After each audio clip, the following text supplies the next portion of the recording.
Welcome, my soft-thinking listener. You have drifted once more into the quiet company of the sleepy sloth, a slow, scientifically minded fellow, who enjoys facts, the history of ideas, and even the long and winding paths of conspiracy theories. I must tell you something before we begin. Today, I consider myself a scientist of whispers and suspicions. A scientist wannabe who peers gently at the shadows of claims. Almost always correct. Except for those tender moments when I am not. But even then, I prefer to drift quietly onward, rather than fuss over what cannot be held. Because what matters most is the information itself, resting like soft moss in the stillness. Before I start, please, let me know. What is the most boring thing you would secretly love hearing about? Let me know gently, in the comments. Now, let us begin today's episode of Conspiracy Theories. Let us continue slowly into the 1990s government-funded population control program's conspiracy, where intent to shape demography drifts as an uneasy echo. During the 1990s, fears flickered that governments, alone or in collusion, implemented policies or programs deliberately designed to reduce or control population growth. These ideas morphed from genuine family planning initiatives into whispers of forced sterilization, covert vaccinations with infertility agents, or manipulated demographic engineering. Yet extensive reviews of agricultural, public health, and demographic data show no evidence of such covert programs. Most initiatives were transparent, aimed at health improvement. Still, the hum of suspicion lingers, a haunting reminder that public health's folded wings can be mistaken for secret claws when visibility dims. And so we glide into the softer patterns of the 1990s-2000s climate science suppression and conspiracy theories, where creeping doubts gather beneath the canopy of global warming. In those years, some claimed that climate change science was fabricated or manipulated for political or economic gain, suggesting that environmentalists or researchers exaggerated findings to influence policy, profit industries, or push ideological agendas. Comprehensive assessments, like those from the Intergovernmental Panel on Climate Change, IPCC, and independent science reviews, have confirmed the robustness of the underlying science and data. No evidence has surfaced of orchestrated suppression or political editing of results. Yet whispers drift, because climate science touches policy, industry, and emotion, and when those currents collide, the still air often carries fear masked as dissent. Finally, well, not really, but for this quiet moment, though more lies ahead, we softly wander into the 1990s-2000s Big Pharma vaccine suppression theories, where hope meets suspicion beneath the dappled light.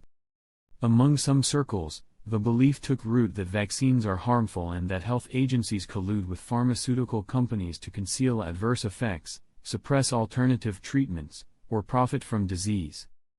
These theories have often relied on anecdote and mistrust rather than evidence. In reality, vaccines undergo rigorous clinical trials, safety monitoring, and regulatory review worldwide. Studies consistently confirm their safety and effectiveness, and while adverse events are tracked, nothing supports systematic suppression or collusion. The idea endures because vaccines involve both high stakes and high trust, where even a flutter of doubt can spread wildly, carried on the breeze of fear.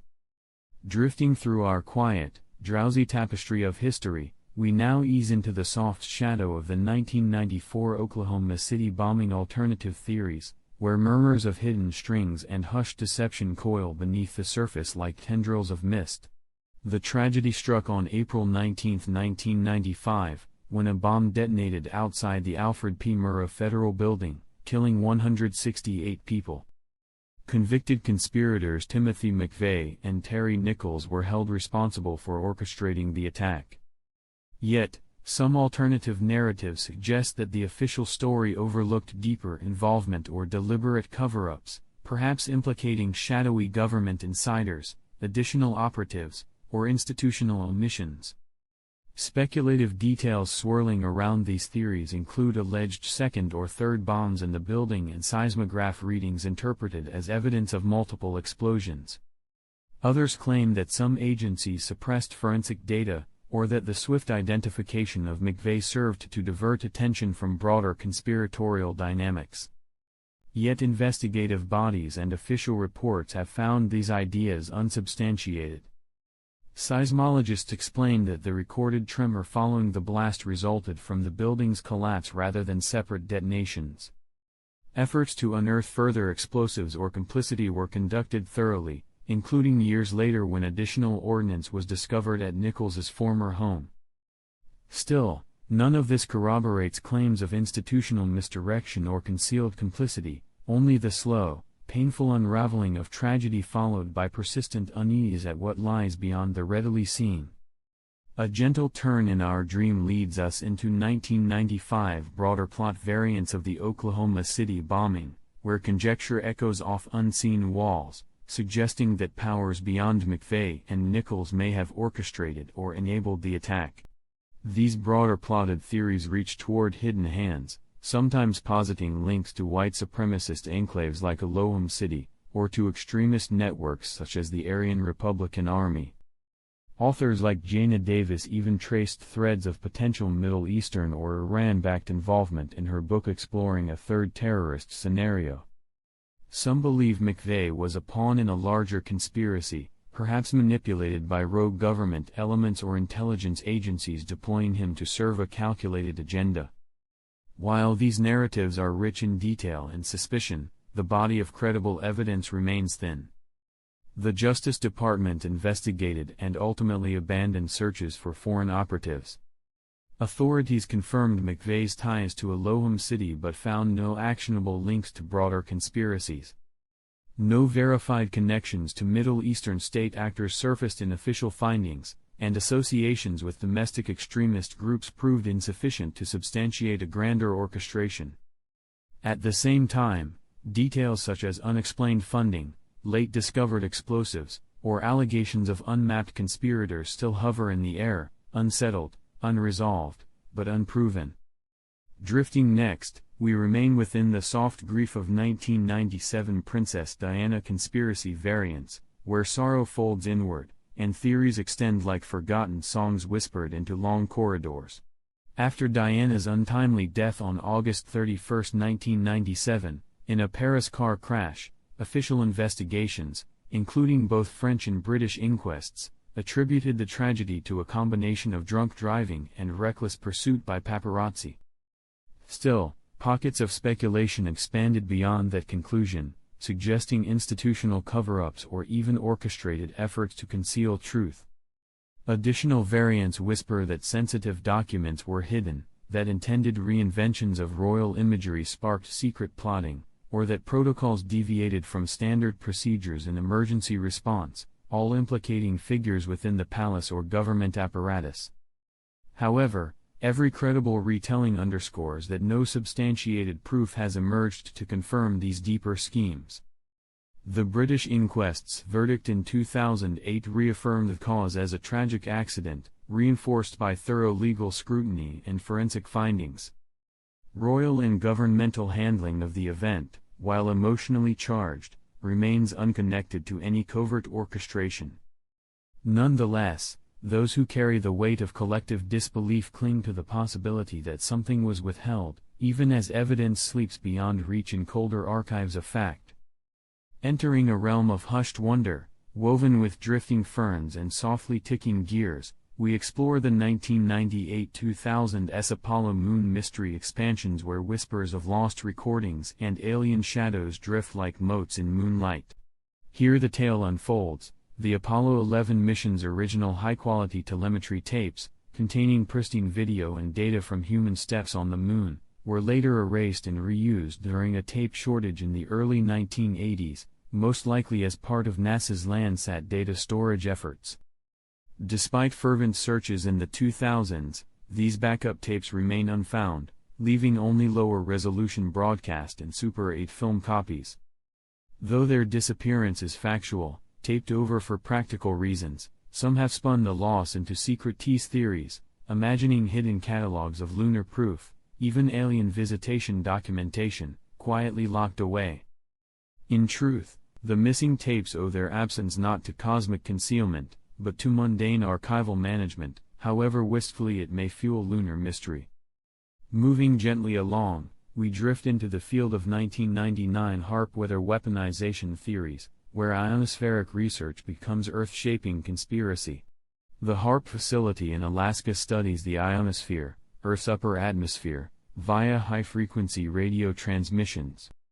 Yet some have imagined it as a clandestine weather weapon capable of manipulating storms or triggering earthquakes. The truth, firmly undercut by experts, is that HAARP lacks the power and scope for such control. The facility affects the ionosphere alone, around 100 kilometers up, while weather systems occur much lower. Inspections confirm its transmitters generate mere megawatts, not the trillions claimed, and its signals dissipate before reaching weather-shaping strength. Despite periodic online revivals of the claim, scientists have repeatedly confirmed HAARP cannot alter weather. And so our thoughts drift onward to the 2000s Y2K hidden agenda theories, where at the stroke of the millennium, quiet suspicion rose. The Y2K scare, concerns that two-digit computer calendar codes would reboot systems into 1900, triggered massive global remediation efforts. While some later called the fear a hoax, the reality is richer. Billions of dollars and countless hours of programming went into averting what could have been cascading failures, from banking systems to nuclear plants. The near absence of catastrophe was not evidence of fabrication, but of diligent, preemptive work by industries and governments. Though some now suggest Y2K served as cover for secret control mechanisms, the record reveals a mostly visible, logistical crisis, and a reminder that the greatest threats often lie in inertia, not invention. These narratives nestle into our dreamlike forest of memory, rooted in real archives, and yet flowering into gentle legends of shadows and secrets, each claim tethered to truth, even as speculation softly gathers around its edges. In the hushed corridors of early September 2001, the world seemed to breathe as it always had. Until a morning came that reshaped the century. In the years that followed, gentle yet persistent ripples of suspicion drifted across the public mind. Some whispered that the attacks of September 11 had been more than an unforeseeable tragedy, that they were, in some hidden way, known in advance or even orchestrated from within.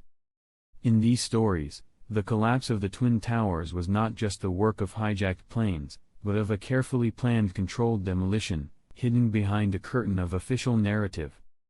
And so, like slow-moving fog, the questions lingered. Why did the buildings fall in such a sudden, vertical descent?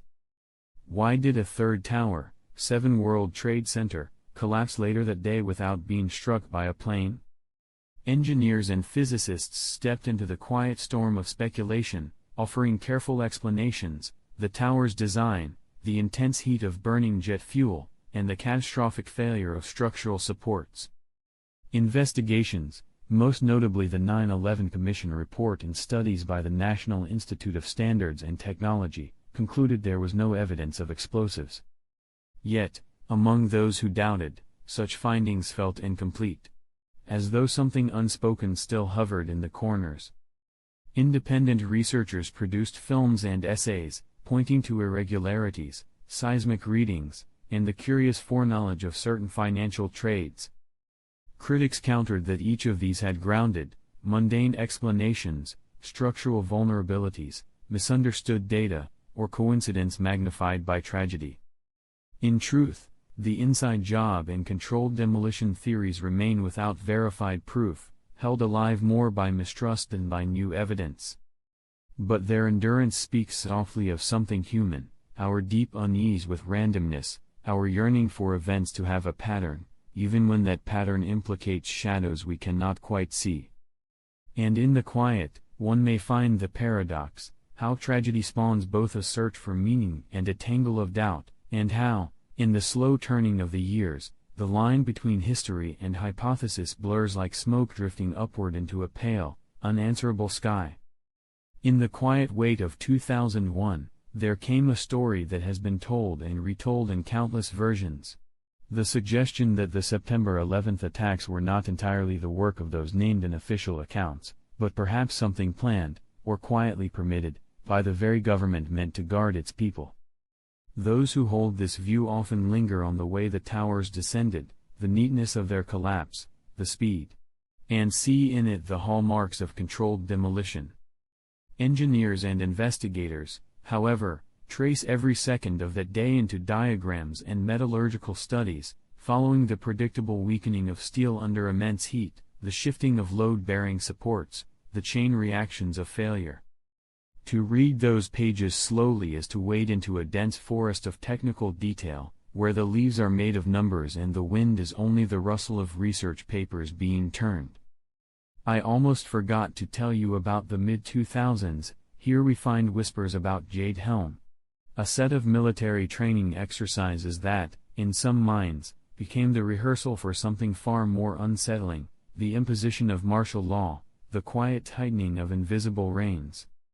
The official explanations were almost painfully plain: soldiers practicing movement through unfamiliar terrain, testing equipment, and refining communication protocols. Even the maps, dotted with colors and codes, were merely scenario indicators for imaginary conflicts. Yet, once the seed of suspicion takes root, every movement, every convoy, every soft hum of a helicopter becomes something more. In reality, though, much of Jade Helm was the kind of slow, repetitive work that could send a sleepy observer drifting into a nap, lists being checked, equipment being packed, routes being logged. A little further along in the slow current of years, around 2002, there came the tangled claims about uranium for Iraq. And the idea that intelligence about weapons of mass destruction had been shaped, massaged, or even invented to support a predetermined path toward war. In this telling, documents were forged, sources misrepresented, and evidence cherry-picked until it could point only in one direction. Yet if one sinks deeper into the records, the story becomes less like a spy novel and more like a weary bureaucratic paper trail, memos written in the flat tone of official correspondence, intelligence reports shuffled between offices, statements revised with the faint scratch of pen on paper. It is a story that moves not in sudden leaps, but in slow, deliberate steps, as if time itself were walking with heavy boots. By 2003, the broader idea had taken root, that justifications for war were not unique in their fragility, but perhaps part of a long tradition of selective truth-telling. The theory suggests that history itself is lined with instances where threats were exaggerated, dangers were inflated, and the public was persuaded toward conflict through carefully crafted narratives. The pace of such persuasion is rarely fast, it seeps slowly, like ink spreading across fabric, coloring perception one soft shade at a time. The official rebuttals are often equally unhurried, unfolding in hearings and inquiries that stretch for months or years, leaving behind a trail of transcripts so long one could use them as a blanket on a cold night. The mid-2000s also carried the murmured belief that some acts of terrorism might be what is called false flag operations, staged or facilitated by those who would later use them as justification for wars, tighter security, or the trimming away of civil freedoms. The notion casts every tragic headline in a new, uneasy light. But away from speculation, the work of verifying events is slow and granular, collecting fragments of debris, interviewing witnesses one by one, parsing timelines until they are almost too detailed to hold in the mind at once. The rhythm of such work is not the tempo of thrillers, but of careful hands sorting through pieces on a long wooden table. And then, quietly in 2004, the shadows lengthened over the deaths of certain Chechen leaders. Moments of violence that some believe bore the fingerprints of state or intelligence agencies. In this world of suspicion, accidents seem too convenient, and coincidences carry too much weight. Yet, as with so many such stories, the actual investigation is far from cinematic, long hours of tracing phone records, analyzing travel logs, and following the small, stubborn trails of financial transactions. It is the kind of work that requires patience, the kind where answers, if they come at all, arrive softly, without fanfare, like the last leaf drifting to the forest floor. In the quiet hum of 2005, there emerged whispers surrounding an incident on Barcelona's transit system, a tragic event marked by bombings and loss. Some believed, softly and with a wary breath, that the tragedy might not have been as straightforward as reported. They suggested that the terror incidents were staged or misrepresented, perhaps to nudge public opinion or to ease the path for stricter security policies. If we drift slowly into the realm of facts, however, we find official investigations detailing the attack's origins with painstaking care, law enforcement tracing networks, forensic experts analyzing explosive residues, and courts weighing evidence in methodical proceedings. The idea that such complex operations could be fabricated requires one to imagine an immense, unseen machinery of deception, working in silence and shadow. Yet, when seen through the lens of official reports and recorded testimonies, the narrative is less a web of secrets and more a collection of somber, human responses to a dark moment. This fact is not exciting. Not even a little bit. And that is just perfect. Moving gently toward the mid-2000s, we encounter the early roots of an idea that would grow with surprising persistence, the belief that 5G telecommunications technology might cause illness or be used as a tool for control. This notion, predating the COVID-19 pandemic by several years, blended concerns about radio frequency emissions with broader anxieties about surveillance and personal autonomy. The slow hum of science, however, provides a different melody. Countless studies measuring radio waves at non-ionizing frequencies, decades of health data comparing exposure levels, and standards set by international organizations to ensure safety. Despite this, the notion that 5G might be linked to disease spread or mind control took hold in certain corners, fed by the human tendency to seek explanations for uncertain threats. Let us float gently onward, knowing that the gentle truth resides in the slow accumulation of evidence rather than sudden revelations. Around the same time, a far heavier idea took shape in shadowed conversations, the belief that secret networks of powerful elites were engaged in child abuse and protected by layers of influence and silence.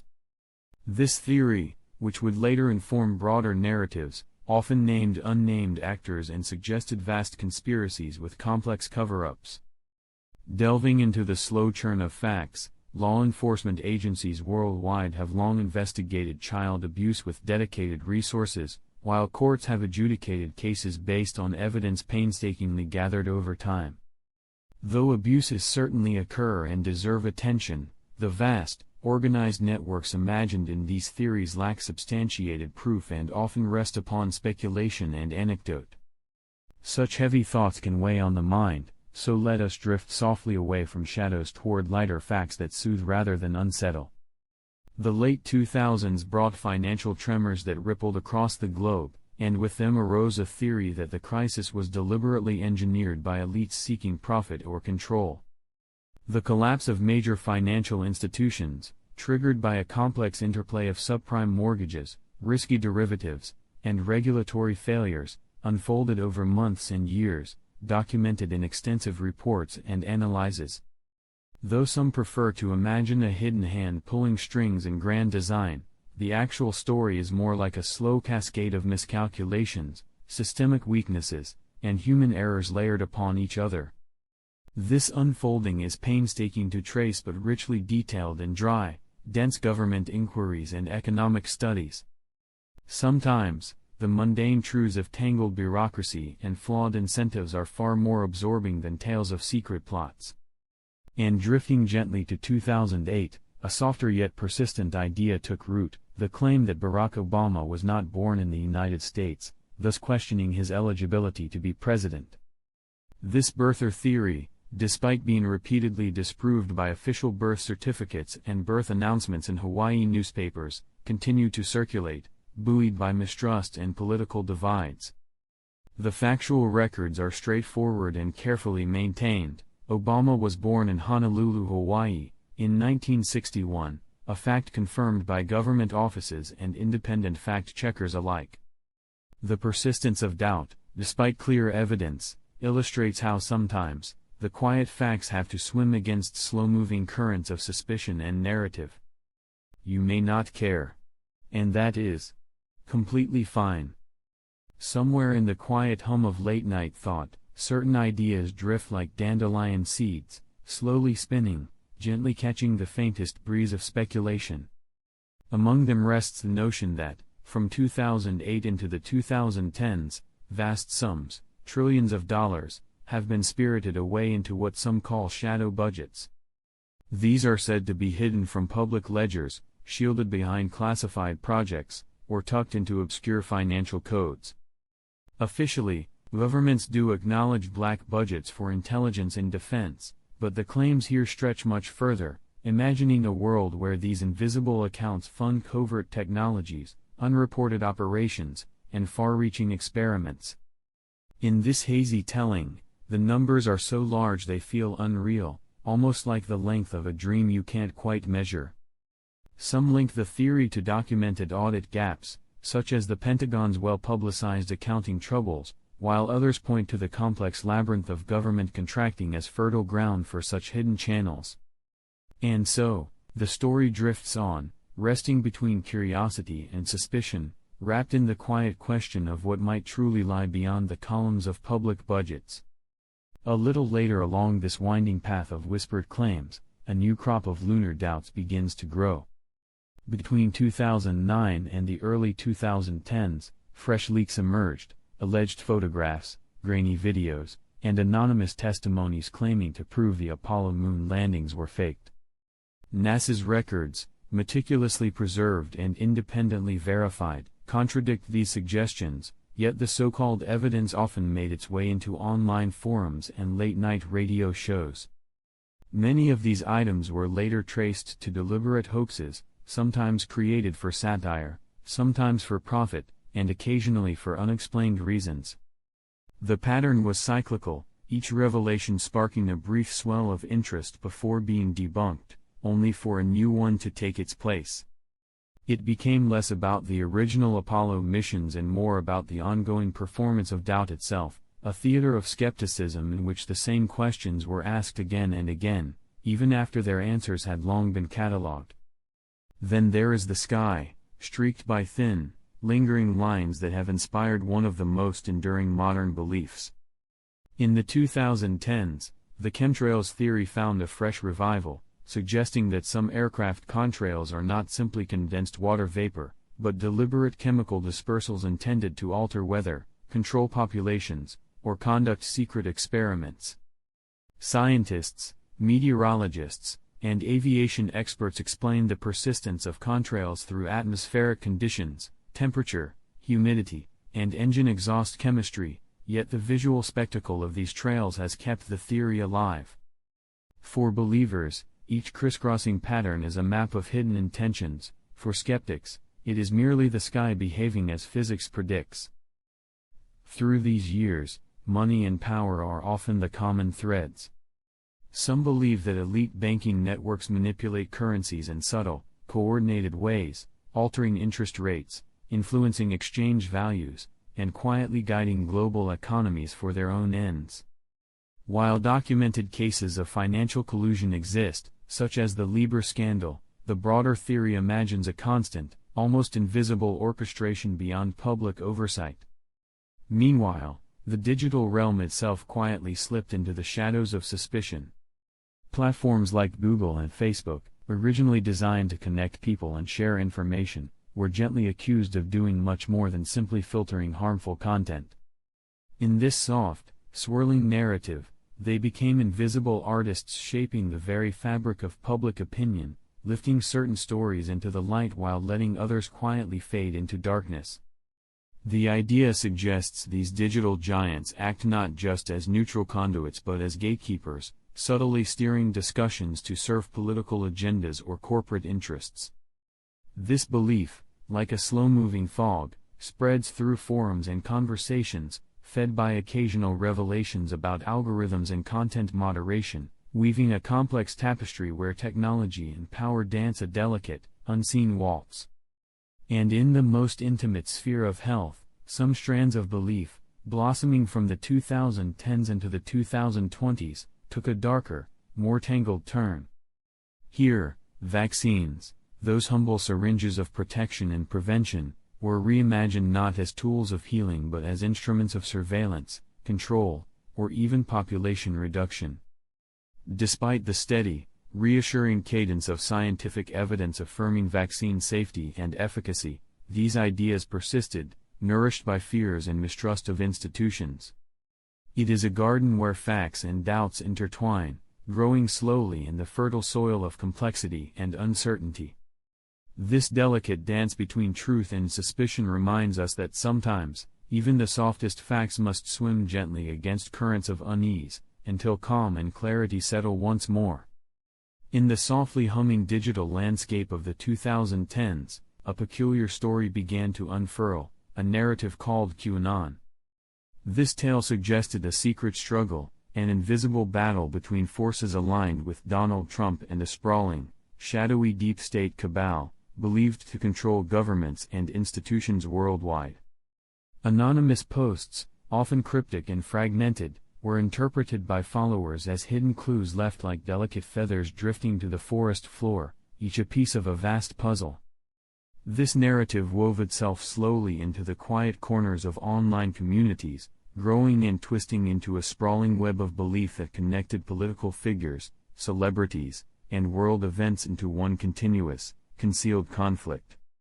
Though official investigations have found no evidence to support these claims, the story persisted, nourished by an atmosphere of distrust and the human inclination to seek patterns, even in randomness.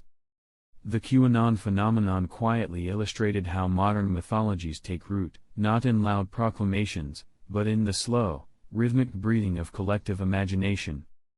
Let us float softly toward the autumn-tinted streets and open squares of 2011, where the Occupy movement took shape with tents and whispered hopes for fairness.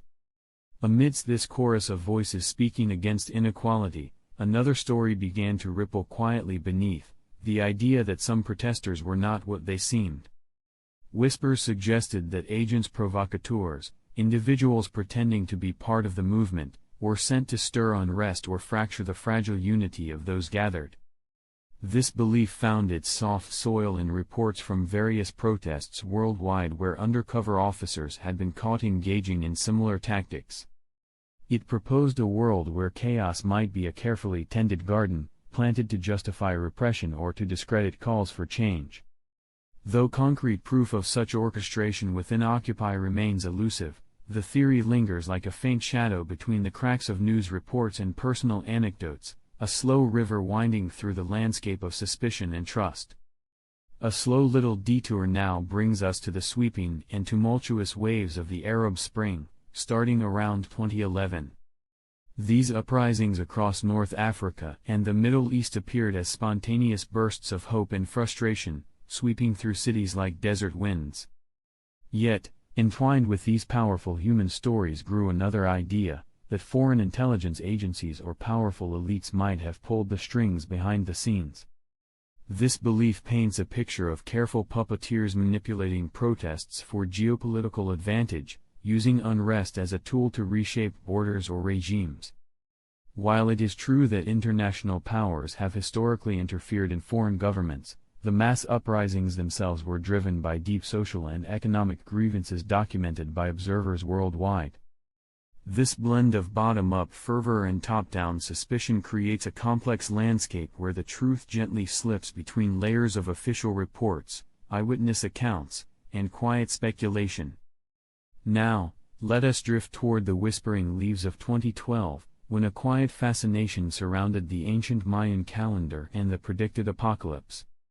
Many believed that December 21, 2012, marked the end of a cycle, a moment when catastrophe would softly unfold, hidden from the public by governments who allegedly concealed the truth. This myth, born from misunderstandings of the Mayan long count calendar, transformed an ending into a catastrophic forecast. Scholars and archaeologists patiently clarified that the calendar merely marked the conclusion of one cycle and the beginning of another, much like turning a page in a very old, weathered book. Yet, in the soft shadows of the internet and popular culture, the apocalypse narrative persisted, whispering in the minds of those who sought secret knowledge beneath layers of history and time. A gentle pause now before we approach the unsettling murmurs of mass shooter crisis actor theories, which surfaced between 2012 and 2016. These claims proposed that some mass shootings were not tragic realities but staged events, with paid actors playing roles to manipulate public opinion and justify gun control measures. This notion takes root in an ocean of grief and mistrust, swirling quietly beneath headlines and memorials. Investigations and journalism have consistently found these claims to be unfounded, debunking them with evidence and eyewitness accounts. Still, the theory drifts softly on, nourished by the complexities of media coverage, human skepticism, and the sometimes overwhelming pain of senseless violence. It is a reminder of how doubt can nestle into even the most heartbreaking corners of our shared experience. And now, a slow little detour to 2013, when Edward Snowden's revelations gently shook the world. Leaks about global surveillance programs and covert state behaviors brought whispers of hidden eyes watching from afar, collecting data with quiet persistence. These disclosures confirmed some government programs but also sparked a forest of theories about secret agendas, digital overreach, and the erosion of privacy. The balance between security and liberty became a soft, complicated dance, with advocates and skeptics sharing the stage. Snowden's leaks opened windows into government surveillance, yet the surrounding narratives often drifted into more speculative realms, exploring the boundaries where verified fact meets the shadowy edges of interpretation. Here, we find a gentle reminder of how information, like light filtering through leaves, can reveal some truths while casting others into twilight. First, we drift into the world of malware and spyware used for political influence, a truly underappreciated topic in its subtle mundanity. In the hush of our attention, it's true that governments and private tech firms have created digital tools capable of surveilling citizens, journalists, and politicians alike. Investigations in recent years revealed instances, gentle, discreet, yet unnervingly precise, where spyware was used in ways that touch democratic engagement itself. One might even pause, for this extra interesting fact: the European Parliament President and members of the US Congress were named among those targeted. No one asked for this. And yet, here we are, contemplating a realm where silent signals invade personal spaces. The methods are often so quiet, so unnoticeable, that the very act of detection becomes a rare and patient craft, involving experts who sift through lines of code like a botanist sorting fallen petals after a windless night. Then, we drift onward, into the tale of Flight MH17 and the quiet persistence of cover-up theories. The official Joint Investigation Team concluded that the Buk missile striking MH17 was launched from separatist-controlled fields using a 9M38 system transported from Russia, then swiftly returned across the border. Yet, in the soft echoes of online argument, alternate narratives whisper blame differently, suggesting foggy war mishaps or deliberate silencing. But the facts, steady as moss-covered stones, remain rooted in that detailed technical investigation. The work of piecing together radar images, satellite data, and fragments of metal is painstaking, like patiently aligning hundreds of puzzle pieces in muted shades of gray, without ever raising one's voice. Next, let us drift to Russian election interference and covert operation theories. It may feel mildly repetitive, but the repetition is the essence of calm. The U.S. intelligence community and bipartisan Senate panels have affirmed that the Russian government conducted expansive interference in the 2016 U.S. election using spies, social media, and state media to erode democratic trust. This interference was neither imagined nor vague, it was methodical, though utterly lacking cinematic flair. Vast spreadsheets of posts, profiles, and network diagrams were examined in slow, deliberate passes, much like a librarian reviewing index cards one by one, making notes in small, tidy handwriting, in a room where the only sound is the quiet turning of paper. But first, a slow little detour into Pizzagate, a conspiracy born of online patterns and wishful misinterpretation. The notion that a Washington pizza parlor harbored a child abuse ring with elite complicity was thoroughly investigated and debunked by journalists, fact-checkers, and law enforcement, with no evidence of tunnels or victim testimonies found. The most unremarkable of truths, it was entirely false, and yet, its mention lingers. The persistence is almost like the faint scent of paper left too long in a wooden drawer, harmless, meaningless, but somehow clinging quietly to the air long after the drawer is shut. Next, let us drift, ever so sleep slowly, into the uncomfortable quiet of refugee invasion or replacement theories. This idea suggests that migration is a secret elite plot to replace certain populations. In reality, this notion is a debunked, white nationalist conspiracy theory, notably the Great Replacement, lacking any credible foundation and opposed by mainstream migration studies.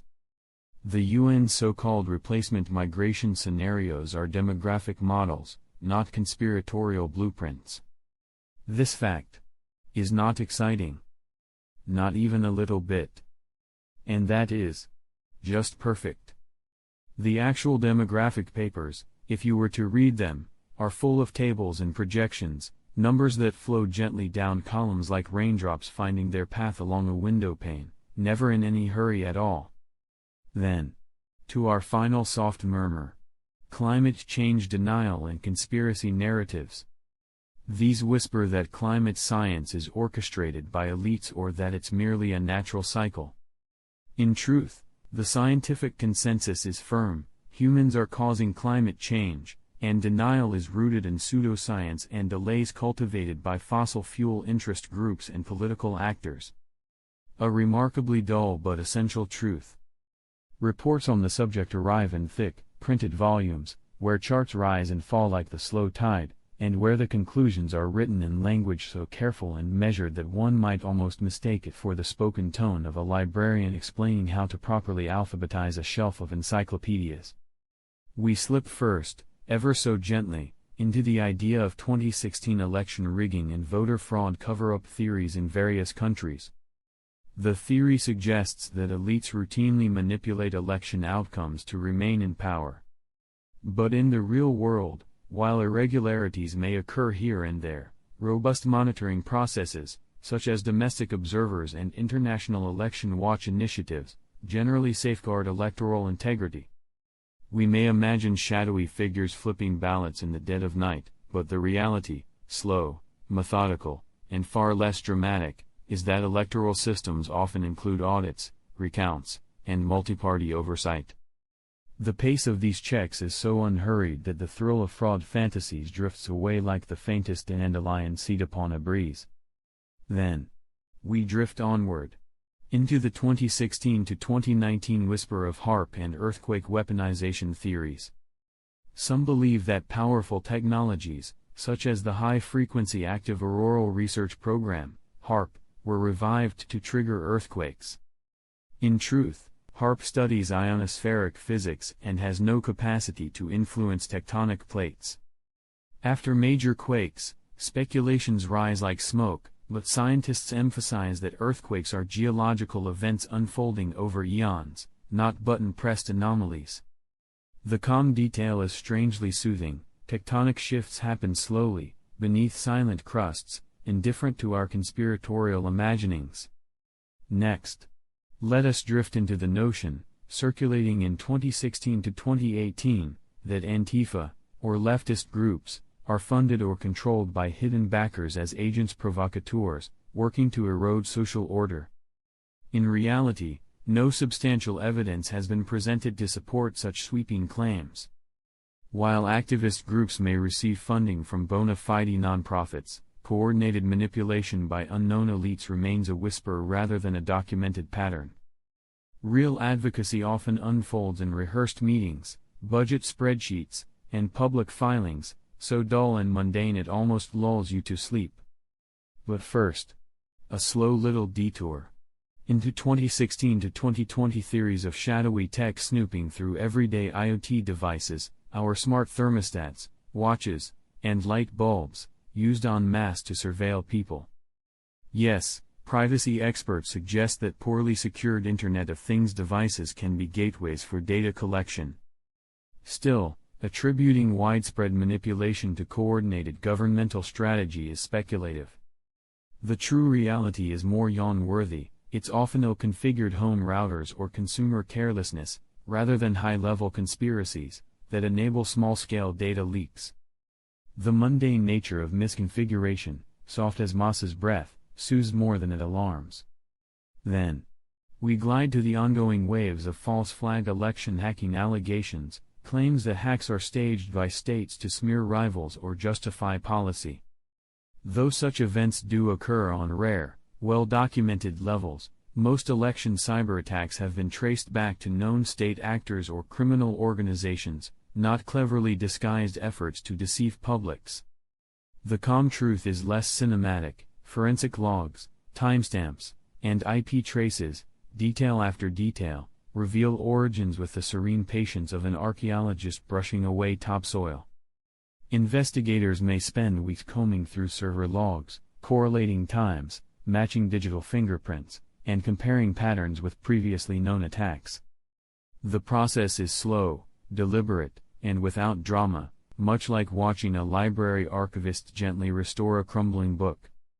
Next, we drift into 2017's Pizzagate offshoots and cascading false allegations, more elaborate variations of the original falsehoods, stretching into new realms of improbability. These spins often weave additional layers of intrigue, secret symbols, cryptic codes, shadow agents, but none have ever withstood basic journalistic or legal scrutiny. The real tale is soft and repetitive, like hearing the same lullaby in slightly altered notes. Each claim, when investigated, dissolves into ordinary explanations, mislabeled photographs, misunderstood symbols, and purely coincidental connections. Fact-checkers, much like gardeners tending a calm, overgrown field, remove each weed of misinformation with careful, steady hands, leaving behind only the quiet soil of verifiable reality. We now float into the Las Vegas shooting conspiracy variants from 2017, theories suggesting multiple shooters or cover-ups. In truth, official investigations by the FBI and local law enforcement concluded that a single gunman acted alone, and there is no credible evidence supporting coordinated plots or additional shooters. The methodical nature of ballistics reports, phone logs, and hotel security footage, painfully detailed and thorough, feels almost hypnotically dull, yet wholly reliable.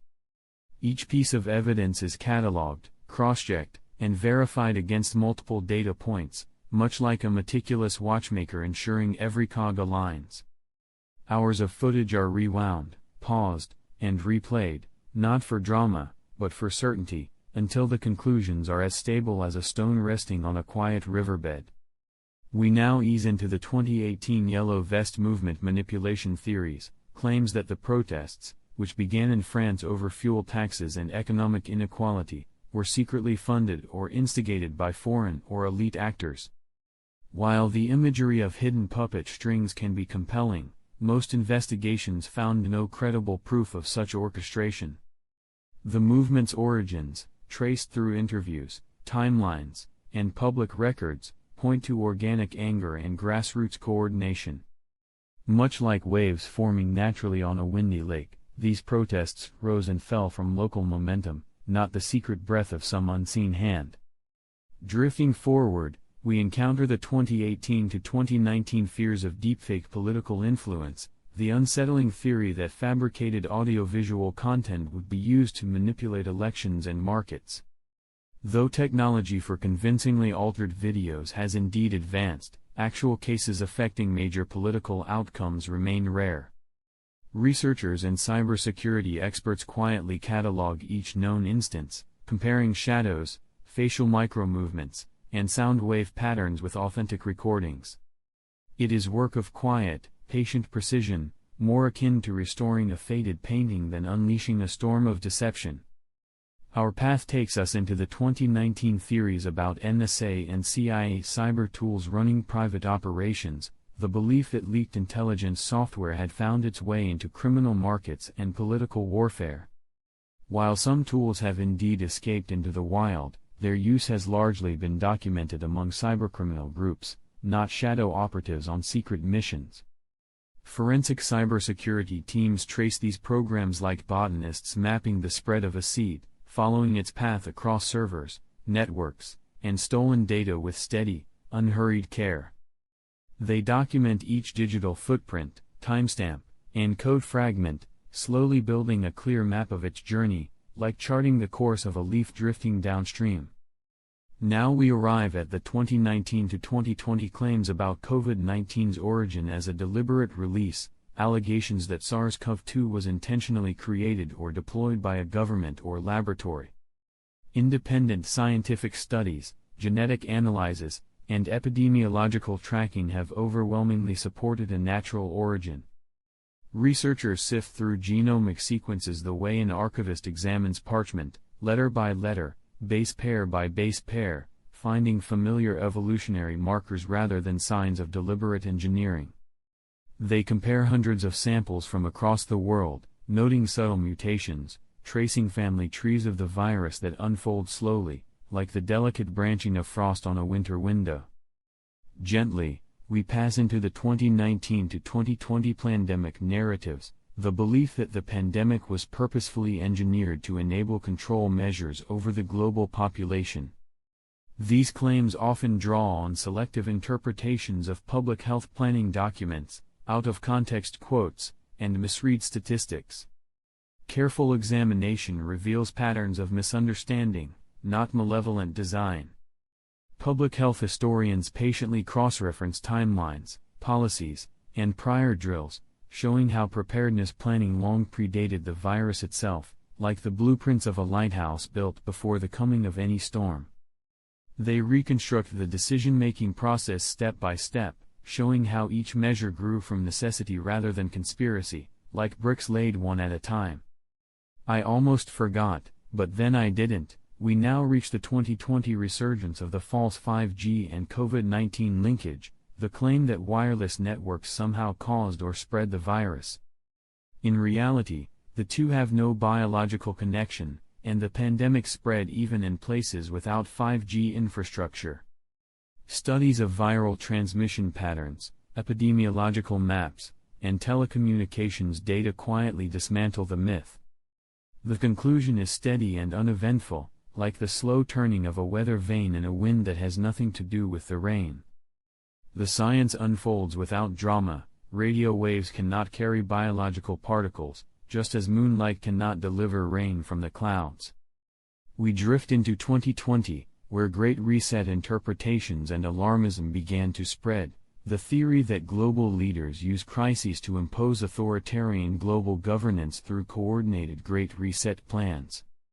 Supporters of this view point to speeches, policy papers, and economic forums, often weaving together unrelated events.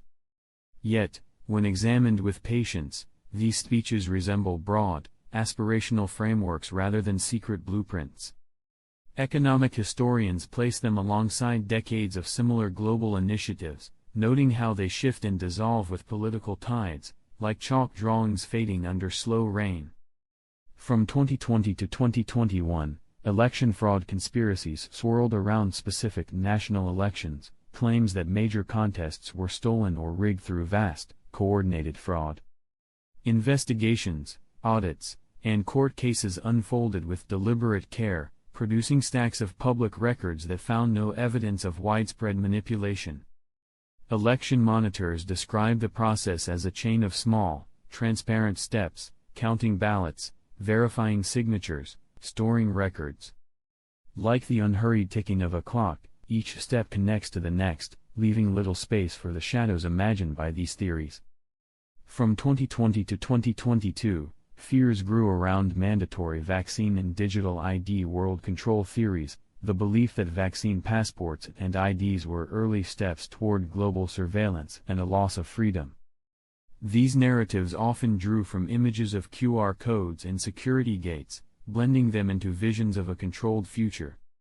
In reality, public health measures varied widely between countries, with most systems quietly expiring after their intended use. Policy analysts describe them as temporary scaffolding, structures taken down once the repair work is done, leaving only the original building behind. Between 2020 and 2023, some turned their attention to big tech collusion with governments to silence dissent, the theory that social media and technology platforms coordinate secretly with states to suppress certain viewpoints. While documented cases of content moderation in partnership with authorities exist, they operate in a complex web of laws, misinformation policies, and public pressure. Communication researchers liken it to the careful tending of a public garden, where the intent may be to remove weeds, yet debates often emerge over which plants truly belong. From 2020 to 2024, emerging biosecurity and pandemic response conspiracies began to form. The idea that pandemic planning is not about safety, but about disguising authoritarian control or population manipulation. These narratives thrive on the secrecy of closed-door meetings and the technical language of health policy. Yet, much like deciphering a weather report, experts break down these plans into routine measures, budget allocations, and preparedness drills. They see them not as dark conspiracies, but as the quiet maintenance work that societies perform to be ready for storms. In the 2020s, accelerated AI takeover and control narratives found a foothold, the belief that artificial intelligence is being developed in secrecy to replace or control human governance. Such claims are fueled by rapid advancements in machine learning and automation, often reimagined as covert political strategies. AI researchers, however, describe a far less cinematic reality: gradual testing, public funding applications, and extensive oversight. It is less the swift coup of science fiction, and more the slow, careful construction of a toolset whose uses are still being debated. Also in the 2020s, vaccine microchip implantation myths spread, the belief that vaccines contain tiny tracking devices to monitor people. These claims draw imagery from science fiction and blend it with misunderstandings about medical technology. In the quiet, fluorescent-lit spaces of laboratories, actual vaccine components are cataloged and tested: proteins, lipids, stabilizers, none capable of tracking a person.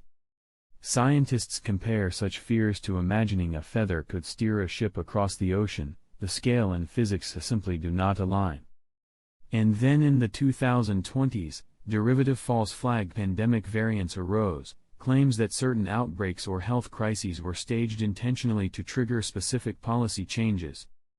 Such theories often reuse elements from earlier conspiracy frameworks, swapping in new disease names and updated events. Public health archives, however, reveal consistent responses over decades, following well-worn protocols regardless of the specific illness.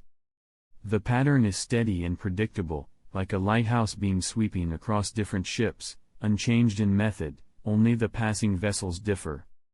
From 2021 to 2022, January 6 broader plot theories took shape, claims that the attack on the U.S. Capitol was orchestrated by hidden actors or staged as a false flag. These theories draw from selective footage, gaps in timelines, and the emotional intensity of the event itself.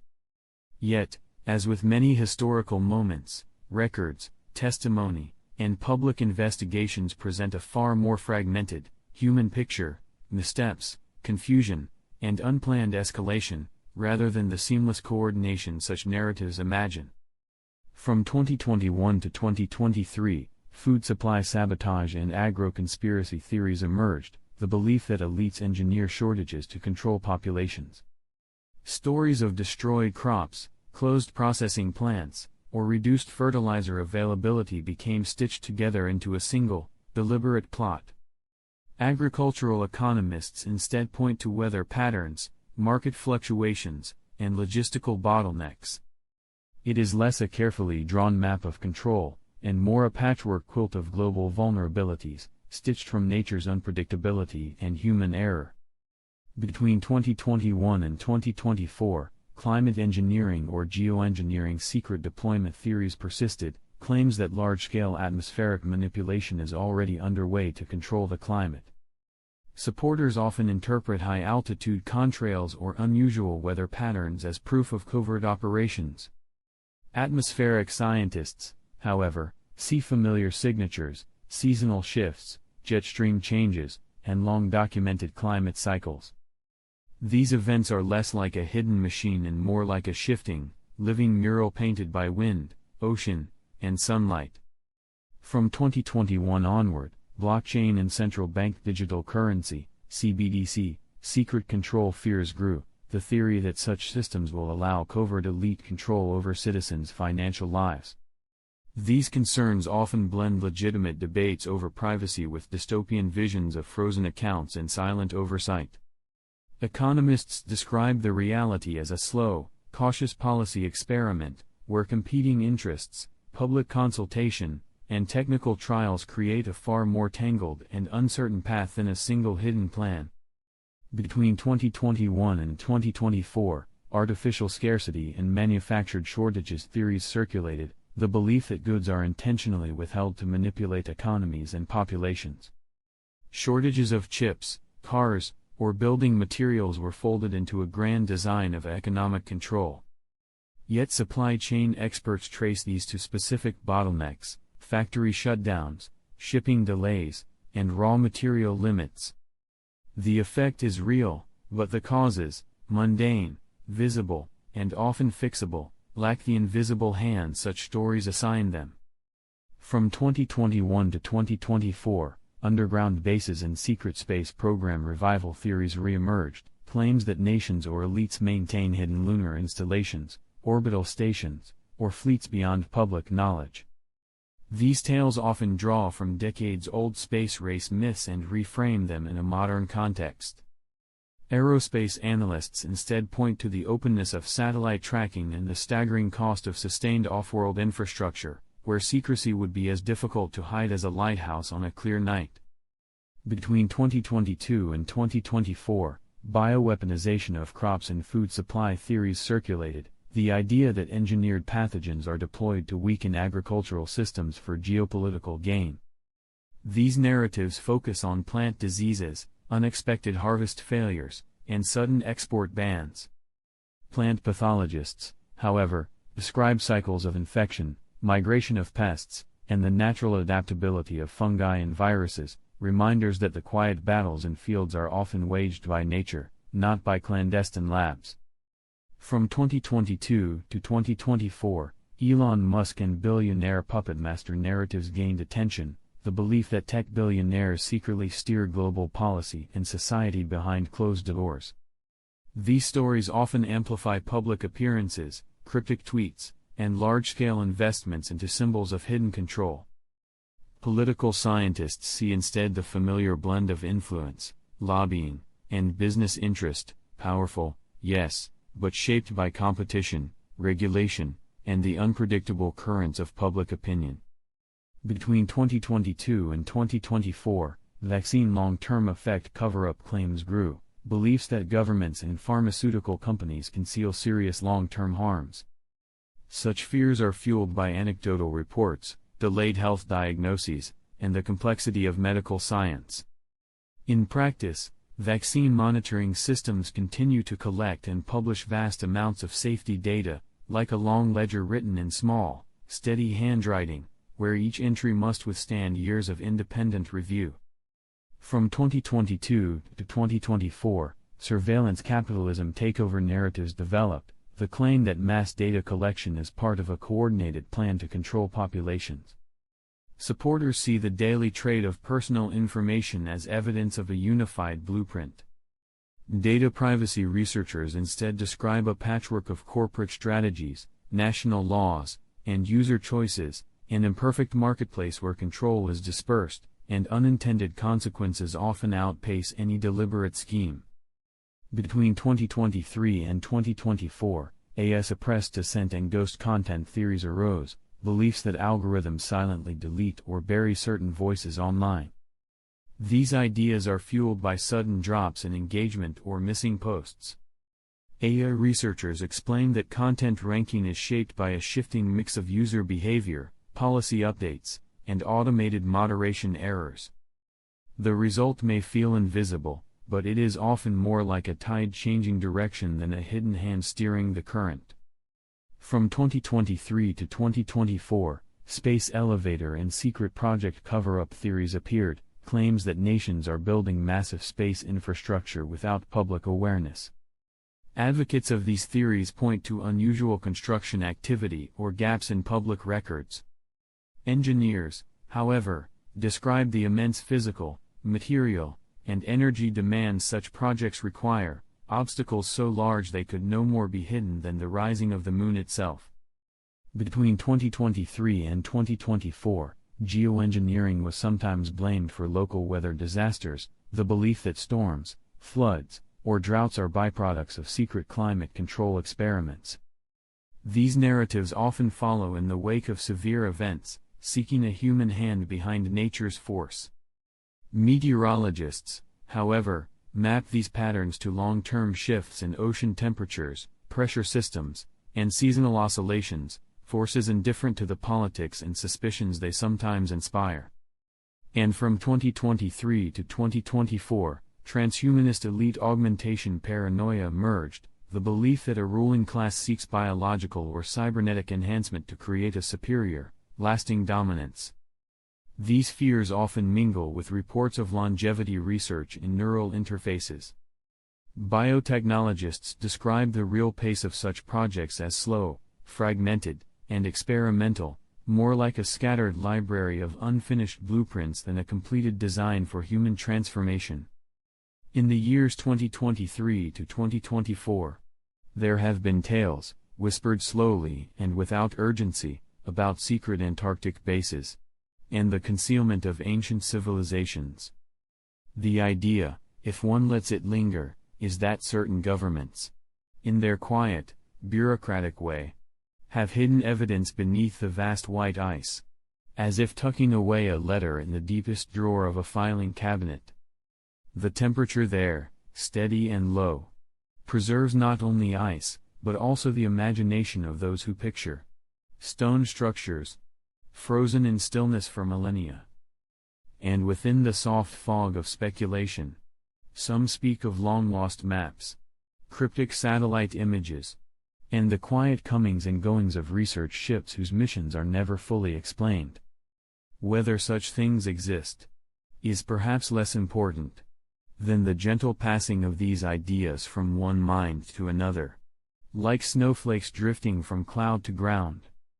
Also in 2023 to 2024, there are beliefs about bank runs and financial blackouts. Not the hurried, noisy kind, but the calm theoretical ones where, according to some, elites might stage a pause in the flow of currency, like a tap turned ever so slightly, to consolidate wealth and control. One might picture, if they wish, long, slow queues outside shuttered doors, and numbers changing in unseen ledgers, all in a deliberate rhythm that only the patient would notice.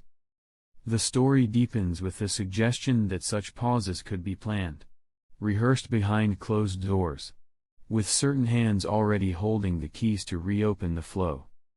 In this picture, banks and markets are less like open rivers, and more like reservoirs, with hidden gates deciding when and how the current moves.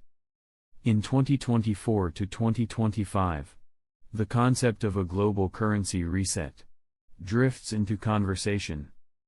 Some speak softly of special drawing rights, or SDRs, a kind of international unit that could, in theory, replace or reshape the money people use. The vision is one of quiet boardrooms, polished tables, and documents passed hand to hand, as currencies shift almost imperceptibly, like the tide.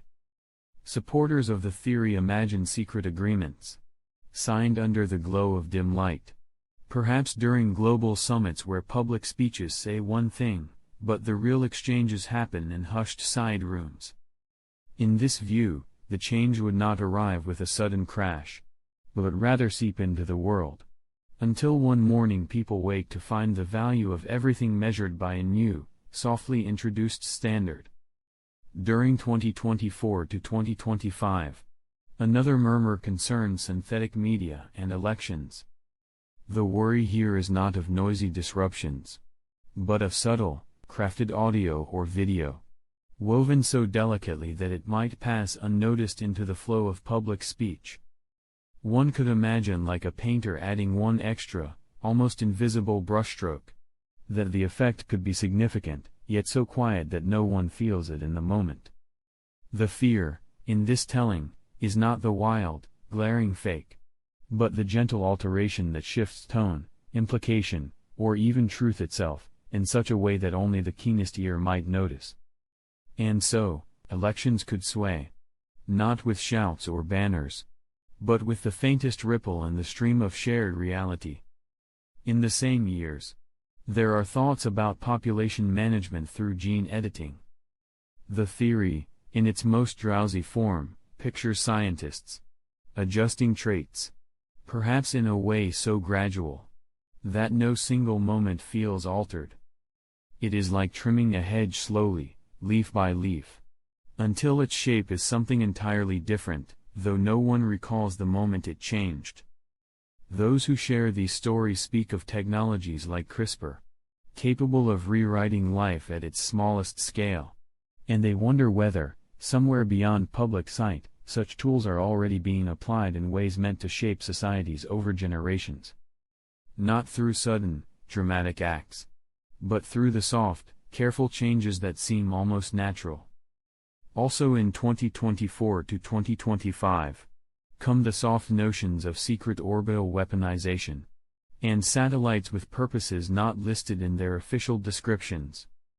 One can almost hear the slow hum of an object far above, circling patiently, year after year, while its true function remains folded quietly within. In the imagined version of this tale, certain satellites might be designed not for communication or weather tracking, but for disabling other satellites, or even targeting points on the Earth below.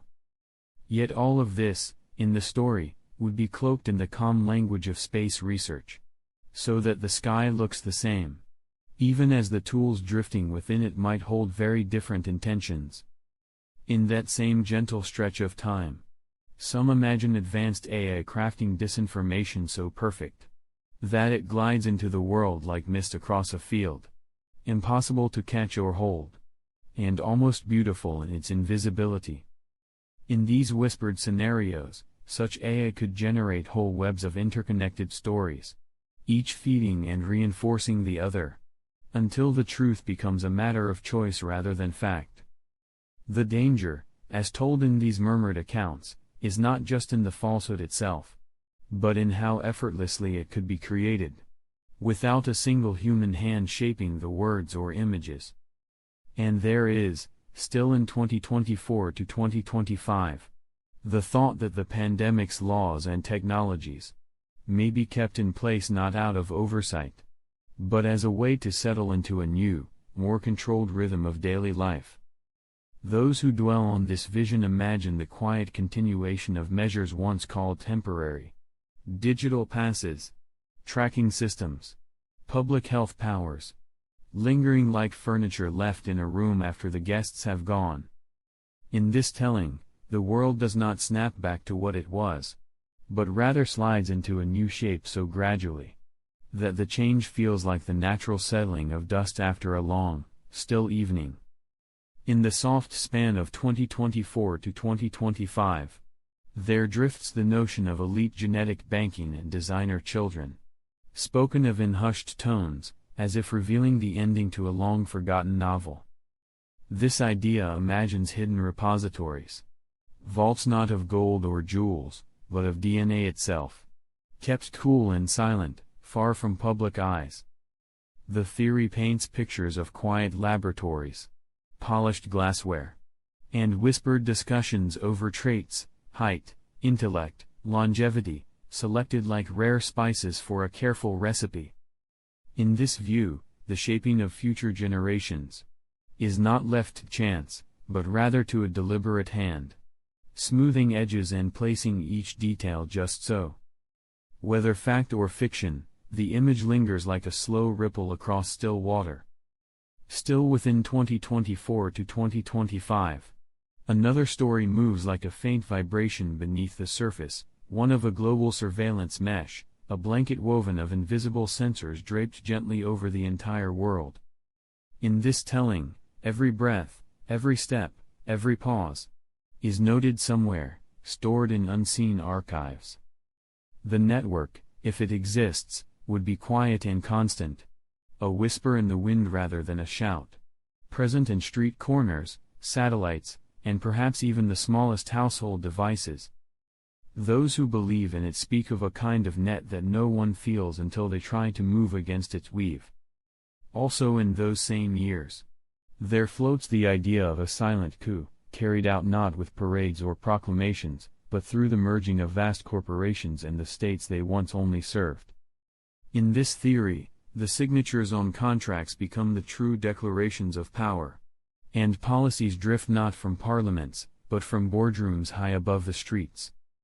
The line between public and private dissolves, like ink bleeding slowly through paper, until the shapes of governance and commerce are one.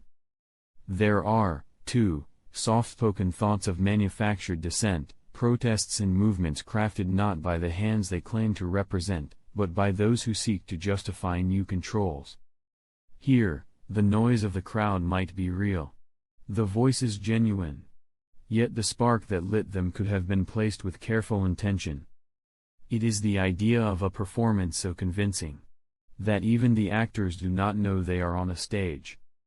Within that same stretch of time, murmurs also tell of secret DNA databases, vast and hidden, where the genetic code of millions might be kept without consent. In this vision, each swab of the cheek or drop of blood is not just a medical sample, but a quiet addition to a growing archive. The purpose, in the theory, is not preservation, but control, selective in ways both subtle and far-reaching. And finally, in these years, some imagine the most intimate intrusion of all, covert mind-hacking via implanted devices.